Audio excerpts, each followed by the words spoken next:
The war in Ukraine is now reaching a very interesting point in its development, where we are now reaching a point where the war has been going on for so long that the underlying strengths and weaknesses of each respective system of government and each respective society are beginning to shine through. And when we look back at this conflict from a historical perspective, no doubt we will see many trends that make this point of the war look inevitable in hindsight, but that as the war was beginning, not a lot of people realized. And really what we are seeing at this point in the war in Ukraine is Russia is getting inherently weaker with each passing day, while Ukraine is getting increasingly stronger with each passing day, especially from a technological standpoint, where now Ukraine seems to be racing ahead technologically, really outpacing Russia, something they've been doing throughout the entire war, but now the pace of their advances is increasing much faster than Russia's advances are. Ukraine has been coming out with a lot of new technologies lately, and each of these new technologies has been shaping the battlefield. We're talking about everything from Flamingo cruise missiles to interceptor drones, which might not seem very innovative from a technological standpoint, but are very innovative from a warfare standpoint in how they are being used to address the actual situation on the battlefield today. Ukraine is also developing a lot of new technologies that are reaching phases where they are getting more mature. We're talking about AI-powered drones that can act autonomously of their operators if they get cut off. We're also talking about on-the-ground robotics, where Ukraine is actually able to use waves of robots and waves of drones to take positions independently of their infantry and then send infantry in to clean it up. The AI drones and the ground robotics are still in the early stages, but Ukraine is far ahead of Russia, and they are having some very interesting trials that make these technologies look a lot more viable than a lot of people have given them credit for. At the same time, Russia seems to not really be innovating all that much. They are, in some cases, matching the innovations that Ukraine is bringing, especially where it's easy to match those innovations. But for the most part, Russia is not really bringing a whole lot of new stuff to bear on the battlefield. They are just matching what Ukraine is doing. And this, I want to propose to you, is actually much more interesting than it even seems on the surface. Because I want to propose to you that what we are seeing in the war in Ukraine right now is not something new.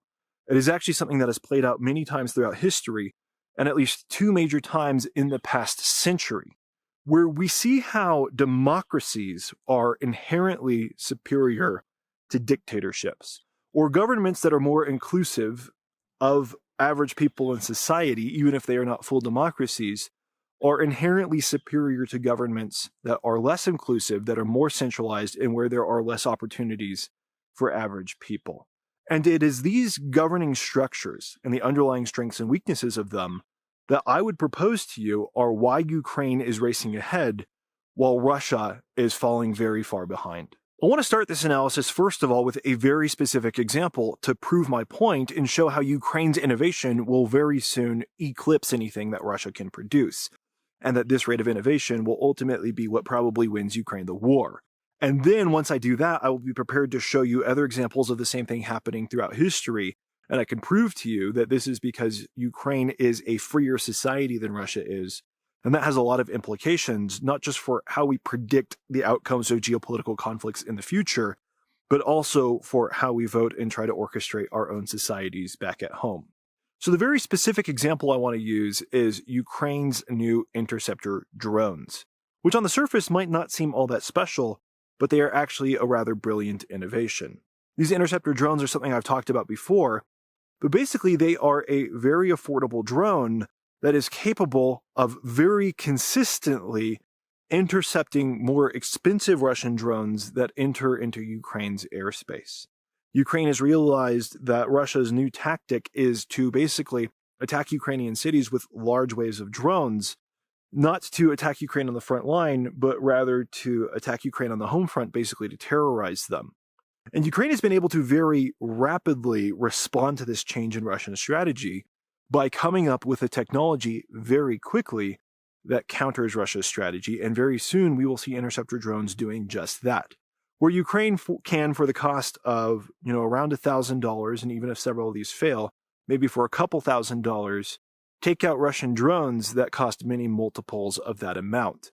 And this is basically allowing Ukraine to defeat Russia in a war of attrition, where it is going to be too expensive for Russia to defeat Ukraine over the long term because it is more affordable for Ukraine to defend itself. Now, there's obviously a lot of aspects of this to analyze, but the most important points for this video is that Ukraine's response has been technologically advanced, it has been very rapid, and it has been malleable to the actual conditions on the battlefield where they can change direction, change course rather quickly.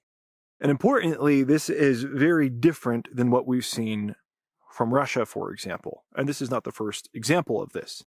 Early on in the war, we saw Ukraine innovating with drones, and obviously this is something that Russia ultimately matched, but it's not something that Russia matched right away. When Ukraine first introduced drones to the battlefield, Russia's response was to mock them, make fun of them, and to continue sending large waves of tanks, infantry, and armored vehicles.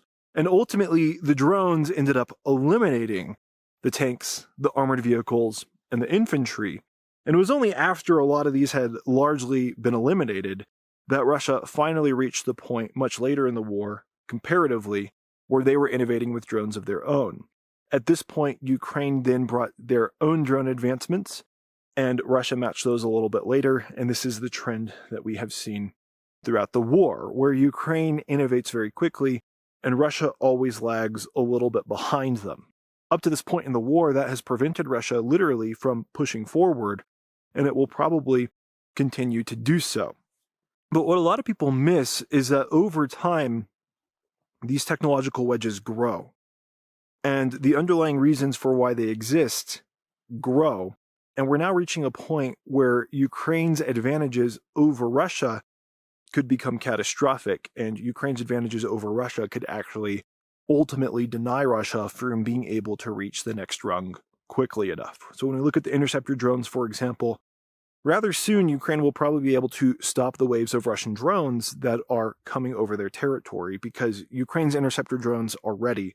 They're working. All they have to do is ramp up production and ramp up distribution. Whereas Russia, because they were so late to respond to the fact that Ukraine was doing drone strikes on their territory, they are developing interceptor drones, but they are still in the very early prototype phases. That means we're probably going to come to a point in this war where Ukraine can bombard Russian territory rather freely, where Russia cannot do the same to Ukrainian territory.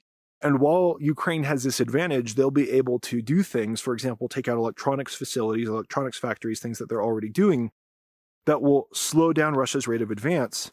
And ultimately, Russia might not be able to advance to interceptor drones fast enough to actually have a chance to continue winning the war because their infrastructure might be so devastated by the time they get there. Now, obviously, that specific scenario that I've just laid out is a little bit speculative. We don't yet know what the future holds because we can't, even if things seem to be pointing in a certain direction. But what we can say for certain is that Ukraine is innovating faster than Russia is, and that in the past, in major conflicts, it was exactly that kind of trend that led the world to where it is today. And the most notable example of this is the Cold War. If you've ever read the book Chip War, which is a fascinating book for a lot of different reasons, one of the scenarios that that book lays out is why the Americans ultimately won the Cold War instead of the Soviet Union. And a large reason the Americans won the Cold War was because they innovated in semiconductors much faster than the Soviets did. At first, the Soviets were doing quite well in semiconductor technology, especially when the technology was at its infancy. But Americans started developing their chips much faster than the Soviets did, and that was because they had a democracy and they had a capitalist market, which gave people an incentive to innovate in semiconductors and innovate in chips that the Soviets didn't have. It also provided them with a lot of capital to help fund their research. Essentially, the United States began putting out nuclear missiles with much better targeting systems than the Soviet Union had. The small semiconductors meant that at a light payload, the United States could reliably hit the specific target that they were aiming for, whereas the Soviet Union, they could only hit targets within a certain range. They weren't nearly as precise. That gave the Soviet Union a disadvantage when it came to nuclear warfare. The United States could always, whenever they wanted to, put a nuclear missile right smack dab in the middle of the Kremlin, right in the middle of Moscow, whereas the Soviets could not reliably, for example, hit the White House. It wasn't the only factor that ended the Cold War, but it was a large one, and again, you can read more about that in the book Chip War. Now, where this becomes really relevant for Russia's war against Ukraine is that the underlying reasons that the United States ultimately won in that technological arms race are precisely the same reasons that Ukraine is winning their technological arms race against Russia today. And the pattern is also the same, where the gap at first starts out looking really small, but because there's an innovative advantage on one side, the gap becomes exponentially larger over time, meaning it gets larger at a faster rate. And we're seeing exactly that today. Early on in the Cold War, as I mentioned, the Soviets looked to be, somewhat on par with the United States when it came to semiconductors because that technology was in its infancy. It was just the basics that had to be mastered. As innovation began to get ramped up, though, the Soviets very quickly fell behind, and they kind of regressed in this specific technology to sending over spies to steal the secrets of the United States.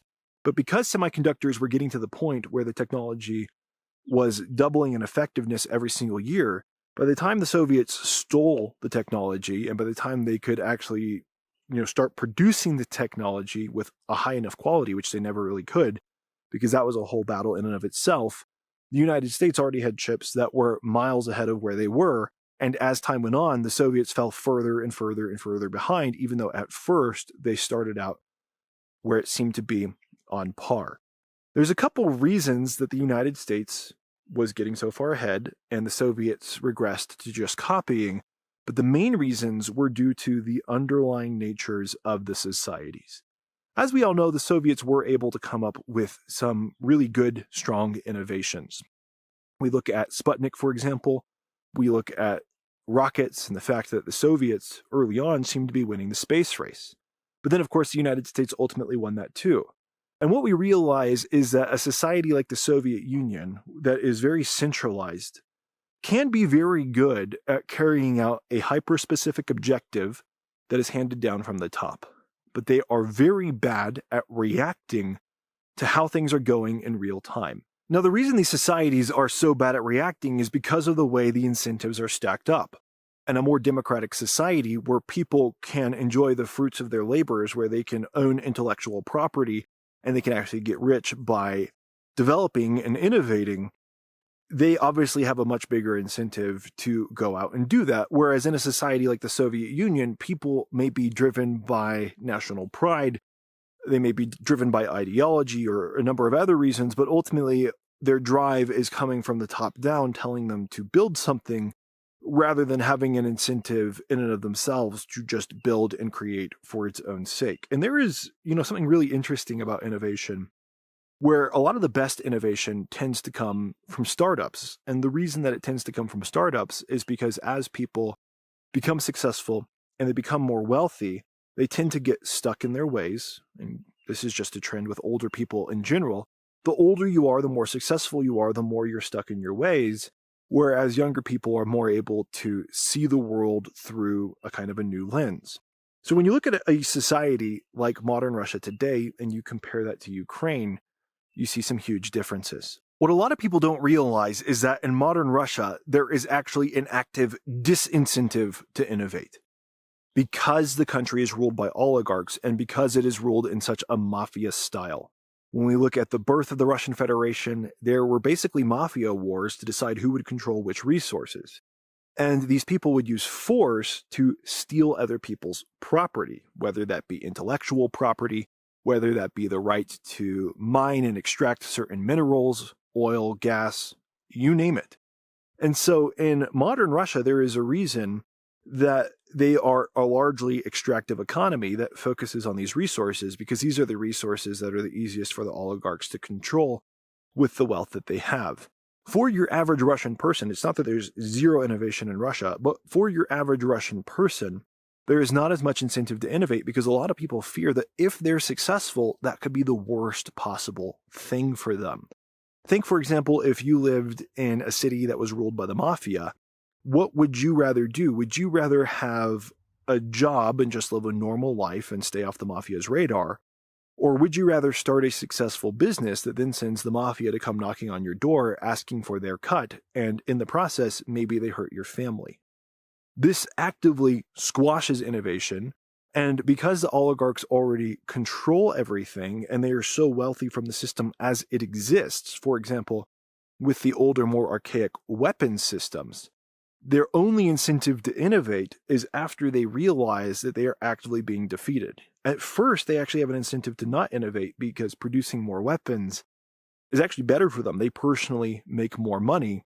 And that might be part of the reason we saw the trends early in the war where Russia failed to innovate as quickly until they realized that they were just being totally defeated. In a society like Ukraine, where there is much more entrepreneurship, it's much freer, there is better protection of intellectual property, and people feel that there's also better protection of their personal wealth if they earn it.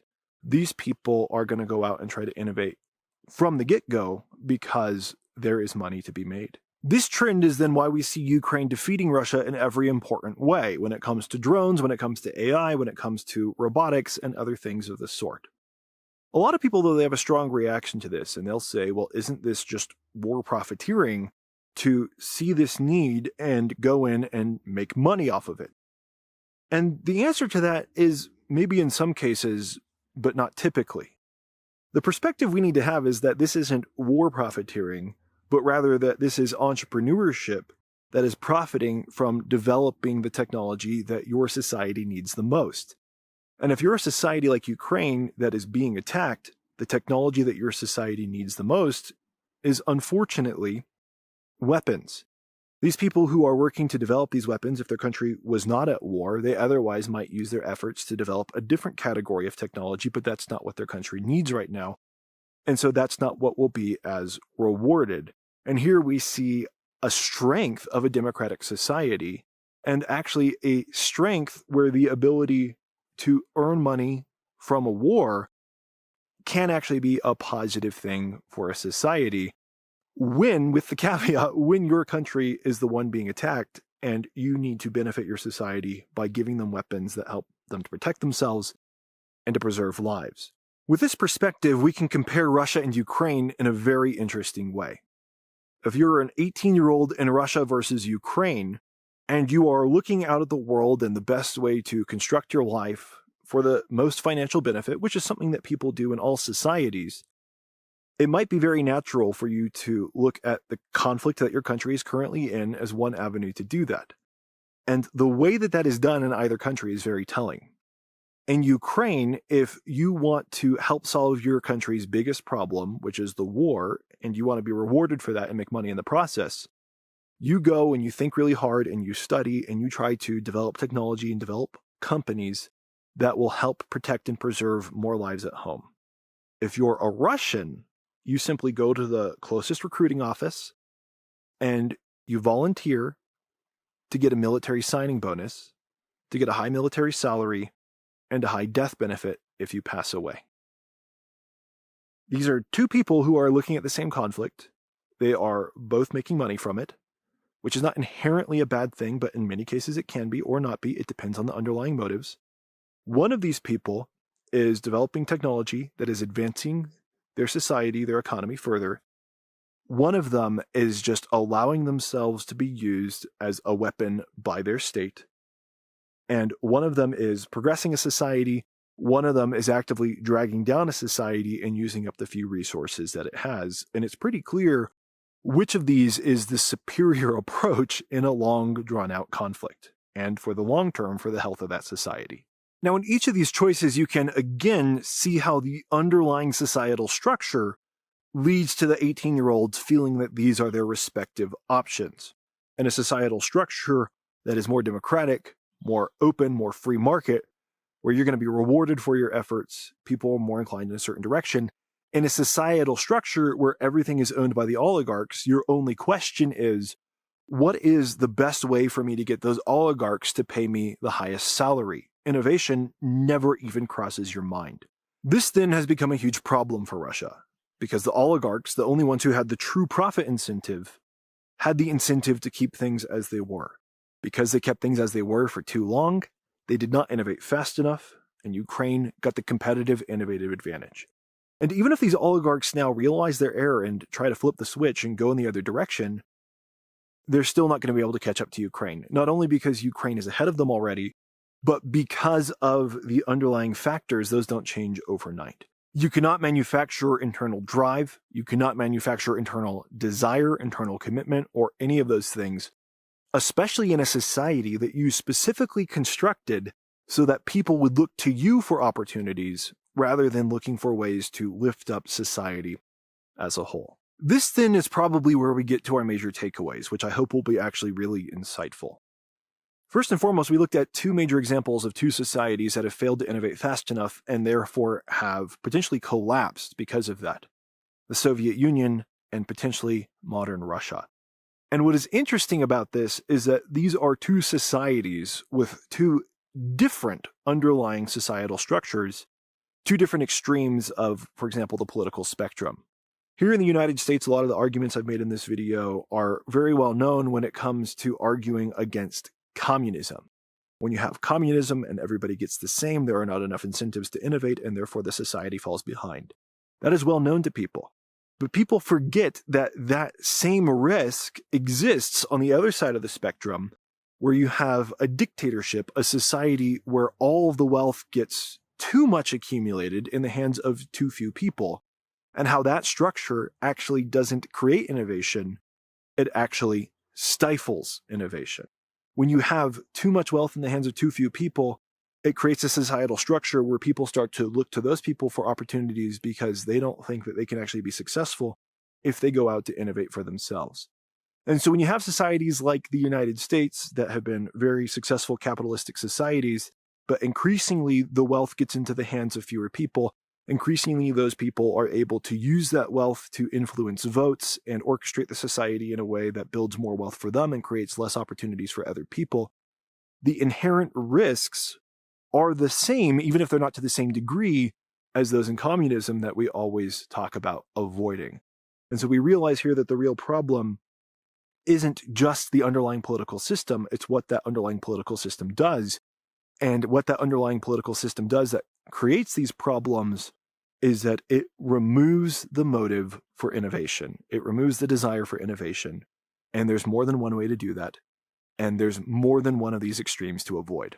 If you want to learn more about that particular topic, it's really fascinating. You can see it all across history, not just in the modern day.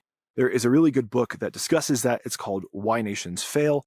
I will leave an affiliate link to that in the description because why not? It's been one of my favorite books that I've read this year, and it has helped to inform a lot of the details that I've brought out in this video. It didn't bring out those details specifically, but it is what taught me to think in this way and to recognize these patterns as they happen in the modern day.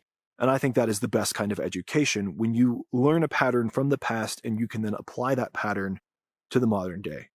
That is something I am constantly doing on this channel when it comes to the war against Ukraine. I hope you found that helpful. I hope you found this video helpful in understanding how the war in Ukraine is going. If you did, would you please like this video and subscribe to the channel? Those things are both completely free, but they help me out a lot. And if you want to help support the channel even more, there are a number of links in the description by which you can do so. It's completely voluntary, but it really does help keep these videos going and helps increase the quality of the videos and everything like that. Thank you so much to my supporters, and I'll see you guys all on the next video.